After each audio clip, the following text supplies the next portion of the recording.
We're going to talk some more about skincare right now, tips for your tweens and teens, and we're going to shatter some of the myths about breakouts. Joining us right now is Bay Area dermatologist, again, Dr. Marie Jin. Good to see you. Hi, Dr. Jin. Welcome back to the show. Thanks for having me back. Thank you. Why is it that teenagers have so many skin problems?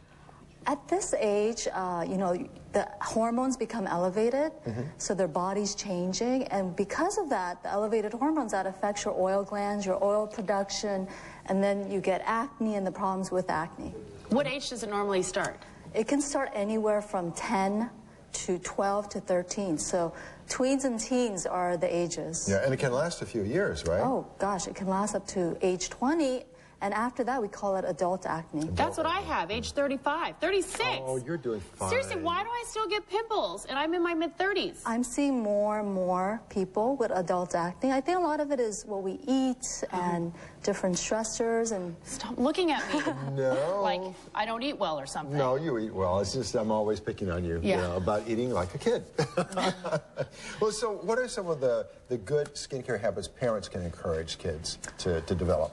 I think this is a great age for parents to really encourage their teens and tweens to take care of their skin and, you know, develop really good habits. Because, you know, acne is a problem. Yeah. So you want to encourage them to develop good habits, clean their skin, and to prevent it from damages from harsh cosmetics from the sun. So cleansing is one of the first thing right? would be to cleanse, and I would suggest using a gentle cleanser. So, like one of these? you know, I have a 12-year-old tween, and the first thing I taught her was to clean her skin. Yeah. Like every night, every morning? Every night, I have her use a gentle cleanser, and we have some gentle cleansers here, and and no scrubbing, just gentle and then water and wash it off. Yeah. I'm also a big fan of toners. Toners are different than astringents. They're not alcohol-based. Yeah. So I have her use a toner right afterwards. And that gets rid of the excess oil, makeup, dirt that may have accumulated during the day. Right. And also make sure they start shampooing their hair at least 3 or 4 times a week. And if they have oily scalp, every day. Gotcha. So that's a first step. Now, how important is it to protect the skin from sun? Very important. So, you know, we get most of our lifetime sun exposure, 80% of it before the age 18. Wow. So the damage is done during our teens and tweens. So really important to encourage sunblock every day. Also, if you remember, acne medications make you more sun sensitive. So you want to make sure they are wearing sunscreen. And the kinds of products you're talking about here are things that can be found widely at pharmaceuticals, drugstores and all these products that I have here are all over the counter, so you can find them. I think it's also important at this point as a parent to look at the labels with your teen and tweens to help them understand what it means to be non-comedogenic, non-acne forming. Like, what's the difference? I know they both dry your skin, benzoyl peroxide and salicylic acid. So they're both acids. So part of acne is you developing excess oils. So the medications, all acne medications, work by trying to decrease the oil in your skin. So do they work both the same, or is one more effective? They're pretty similar. Okay.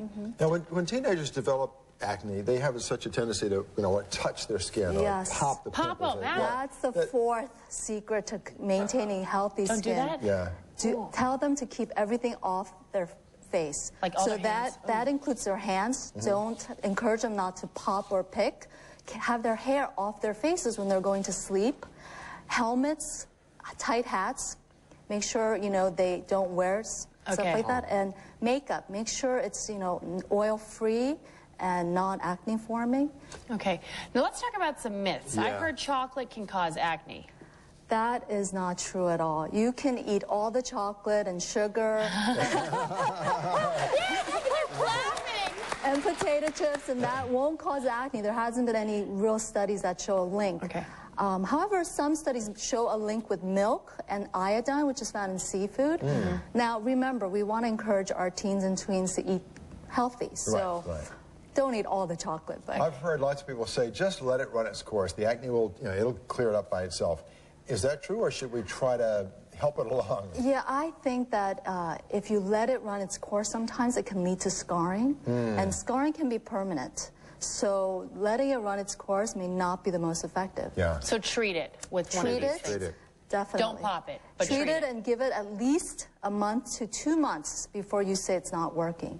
And if it's not working at that point, then you do want to see a dermatologist. And acne is not always the result of poor hygienic habits. It's just a naturally occurring thing, right? So that's another myth. People think if I scrub my face hard enough, I'm not going to have acne. Yeah. You're still going to have acne. If you have the genetics for it, you will have acne. I don't know if you can answer this. I'm just going to throw this out there. I recently heard that toothpaste can get rid of a pimple. Have you heard that? I think anything that dries out a pimple may help, but it's temporary. It's not going to be you're still going to get acne, develop new ones. But your skin won't have any cavities. When makeup, does that cause even more acne? Makeup can clog the pores, but you can wear makeup. Just make sure it's non-comedogenic and oil-free.